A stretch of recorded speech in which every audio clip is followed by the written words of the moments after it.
দয়া করে ভিডিওটা কেউ ধাক্কা দিবেন না, আগে ভিডিওটা দেখুন, ঠিক আছে? দেখুন, তারপরে আমি সম্পূর্ণ কথা বলছি। সাতক্ষীরা 4 আসনের জামাত নেতা দেখেন কত সুন্দরভাবে মধু খাচ্ছে, বুঝছেন? এই মুরব্বি, এই মুরব্বি, হ্যাঁ দেখেন ওরা বেহেস্তের টিকিট দেয়, বুঝছেন? ওরা বেহেস্তের টিকিট বিক্রি করে, এই বেহেস্তের টিকিট দিচ্ছে হোটেলে।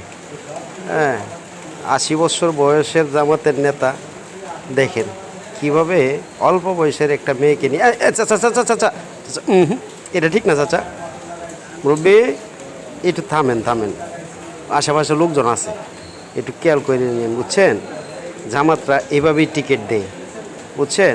ওরা হইল লেবাসদারি ইসলাম এসব। চাচা চাচা চাচা চাচা একটু থামেন না চাচা, চাচা মধু খায়েন না চাচা, চাচা এটা কী করতেছে দেখেন দেখেন, ছি লজ্জা চাচা, হা রে। মুরব্বি মুরব্বি মুরব্বি, মুরব্বি থামেন থামেন, মুরব্বি আয় মুরব্বি ছাড়েন চাচা, এটা ঠিক করলেন না চাচা, চাচা এটি কী করতেন চাচা? এই যে টিকিটদারি, ওরা হলো শয়তান, লেবাসদারি শয়তান, ওরাই নাকি জান্নাতের টিকিট দিচ্ছে, কথা বুঝলেন? জান্নাতের ঠিকাদারি ওনাদের হাতে। তো ওই যে হোটেলে নিয়ে জান্নাতের টিকিট দিতেছে, কথাটা বুঝতে পারছেন?